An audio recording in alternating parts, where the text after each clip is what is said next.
En la Grecia antigua, esta actitud era peligrosa. Cualquier alma que tratara de engañar a la muerte era una amenaza para la sociedad. Los griegos creían que cuando alguien moría había que ponerlo en su lugar y dejarlo ahí. Se presumía que los muertos buscaban la vida de los que seguían vivos para drenársela. Si los muertos estaban siempre presentes, consumirían la vida de los vivos. En el mito, el castigo por tratar de engañar a la muerte era muy doloroso y eterno. Hades condenó a Sísifo al infierno del antiguo mundo, Tártaro. Ahí, en el calor abrasador, era obligado a empujar una roca enorme hacia la cima de una montaña. Al final de cada día, alcanzaba la cima, exhausto y agonizando. Y veía sin esperanza cómo su roca volvía a rodar cuesta abajo. Sufrió el mismo castigo todos los días por el resto de la eternidad.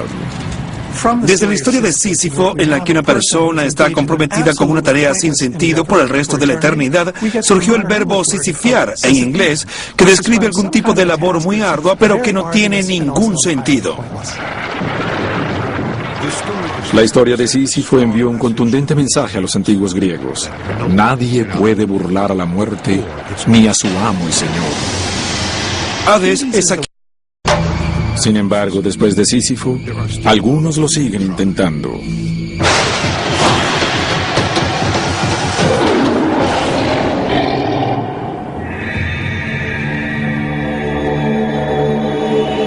Uno de ellos fue Orfeo, un músico que compone las melodías más hermosas del mundo. Y esa será su arma contra el Señor de la Muerte. Orfeo fue el fundador de la tradición musical. Fue el que inventó la poesía e inventó la música.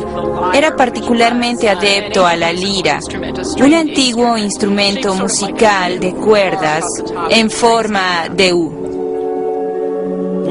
Una de las cosas más importantes que hay que recordar sobre la palabra música es que en griego significa canción,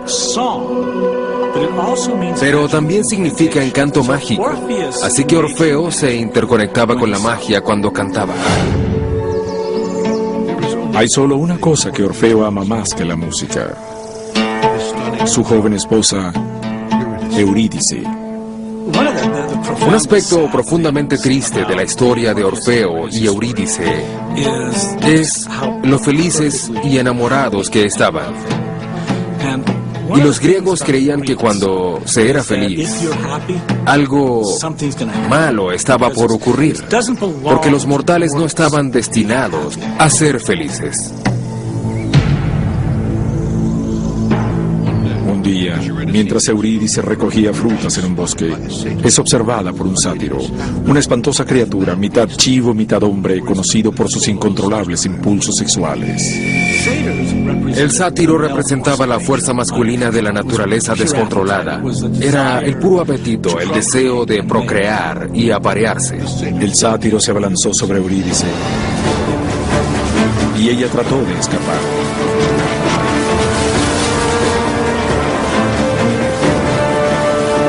Pero el sátiro la acorraló y ella dio un paso atrás, aterrorizada, y cayó en un nido de víboras venenosas.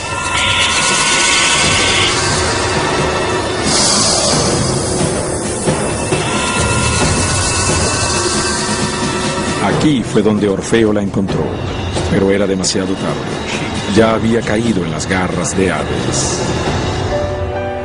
Orfeo está tan enamorado de ella que su zozobra es más grande que la de ningún otro humano antes de él. Orfeo se niega a aceptar la muerte de su esposa y decide retar a Hades para traer de vuelta a Eurídice con vida. Es imposible que su vida continúe sin Eurídice.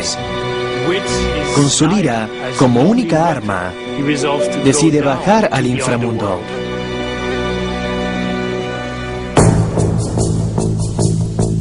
Orfeo inicia el traicionero viaje de descenso a las profundidades de la tierra. Fallar esta misión condenaría a su esposa para siempre. pero el éxito lo convertiría en héroe. Al parecer, no se podía ser un verdadero héroe griego hasta no ir a la profundidad del inframundo y volver. Es un tema frecuente en la literatura griega y era algo en lo que les gustaba pensar. La muerte era algo que todos tenían en común y era imposible no pensar en ella. Con sus canciones tan hermosas y tan tristes, Orfeo llenó de encanto su viaje con el balsero Caronte por el río Estigia. Pero otro aterrorizador obstáculo lo aguardaba en la orilla. Cerberus, el perro guardián de 3 cabezas de Hades. Cerberus estaba apostado a las puertas del inframundo. Estaba ahí para vigilar a los que entraban y salían. Nadie podía entrar o salir sin que este perro lo viera. Este perro feroz tenía 3 cabezas y era enorme. Era más grande que otros perros y era mucho más fuerte que otros. Es una bestia que de tan solo verla te pone a temblar. Con dedos temblorosos, Orfeo rasga su lira. Cerberus queda hechizado y el músico logra entrar. Pero la verdadera prueba está al pasar las puertas. Se trata del mismísimo Hades. Va a ver al grandioso dios Hades y espera que su dominio de la música hará que Hades cumpla con sus deseos. Pero es imprescindible recordar que su fe, su confianza, no está en sus habilidades como músico, sino en el poder de la música. Orfeo intentará hacer lo que ningún otro mortal ha intentado: encantar al amo y señor de la muerte.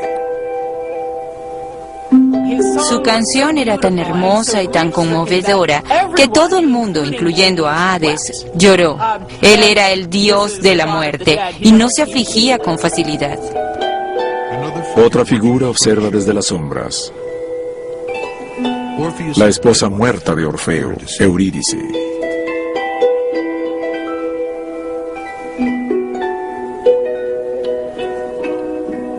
Hades queda tan conmovido con la música que decide darle a Orfeo una oportunidad de ganar la libertad de su esposa. Hades reconoce el poder del amor y la pérdida por primera vez. Él no puede entender lo que es eso para los mortales. No puede entender lo que es perder el amor porque él es inmortal, pero la música lo sensibiliza. Y es ese poder, es esa canción la que le permite a Orfeo traer a Eurídice de vuelta. Pero le pone una condición. Orfeo tiene que salir de Hades y confiar que Eurídice va detrás de él siguiéndolo. Si mira hacia atrás para estar seguro de que ella lo sigue, la perderá para siempre. Cuando Orfeo y Eurídice hacen su ascenso al mundo superior, Orfeo empieza a dudar. Empieza a preguntarse si Eurídice de verdad está allí, si Hades está planeando hacerle una mala jugada. A medida que se acercan más y más al mundo de arriba, sus dudas aumentan tanto que cuando ya están a punto de llegar a la superficie, Orfeo no puede más y se voltea a ver a Eurídice. Cuando se voltea y cruza su mirada con la de ella, Eurídice es de vuelta instantáneamente al inframundo.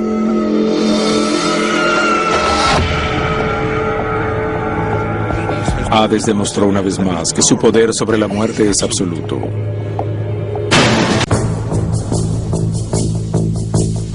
Un asombroso hallazgo arqueológico arrojó luces sobre cómo en la antigua Grecia veían al amo de la muerte y sus dominios. En los últimos 2 siglos se han descubierto inscripciones misteriosas en tumbas antiguas. Muchas de ellas fueron halladas en un lugar que sugiere que originalmente las colocaban en la boca del difunto cuando lo enterraban. Tienen forma de labios, así que parece que la inscripción en la tablilla era para simbolizar lo que los fallecidos querían decir. Están llenas de referencias a Hades, tanto el dios como el sitio. Parecen direcciones para llegar al inframundo de alguien que ya ha estado allí. A la izquierda de la casa de Hades hallarás un manantial. En cuanto el alma se haya apartado de la luz del sol, debe dirigirse a la derecha con mucho cuidado. Estos textos habían sido descritos como pasaportes al inframundo. Describían lo que pasaba en el inframundo, qué guardianes iban a encontrar y lo que les tenían que decir para poder pasar y encontrar el inframundo.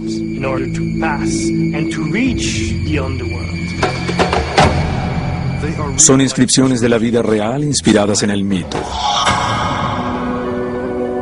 Se cree que estas visiones del otro mundo derivaron de los míticos poemas de Orfeo. Se creía que cuando Orfeo estuvo en el inframundo se dio cuenta de cómo funcionaban muchas cosas allá. Así que cuando volvió al mundo superior sin su esposa, escribió poemas sobre el inframundo. Y esos poemas se pasaron de persona a persona. Hablaban de lo que se debía y no se debía hacer en el inframundo. De hecho, fragmentos de estos poemas eran inscritos en tablillas de oro. En la antigüedad se usaban los poemas de Orfeo como un manual de instrucciones para la vida después de la muerte. Eran una manera de aprender a manejarse en el reino de Hades.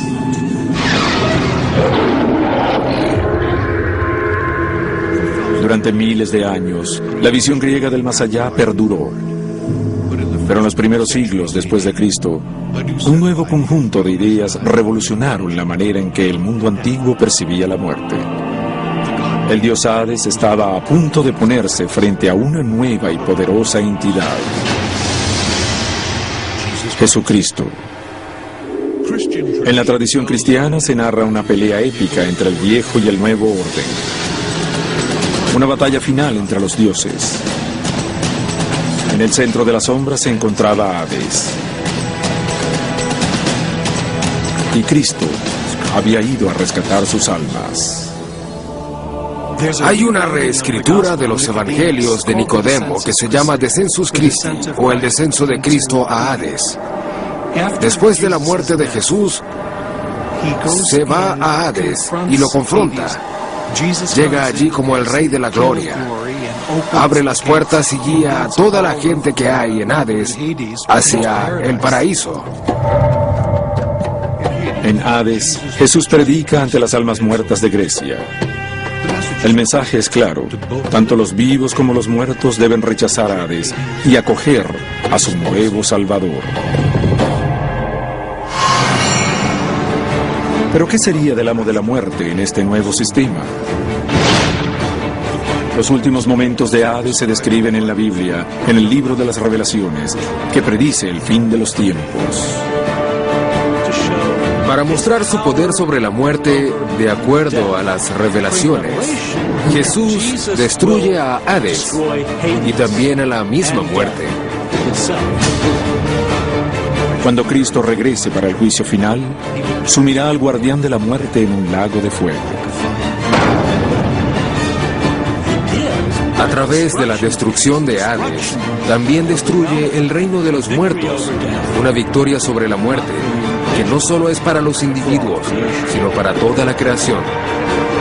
Al final, a Hades no le queda otro camino que compartir el mismo destino que las almas bajo su mando. Ni siquiera él puede escapar de las garras de la muerte.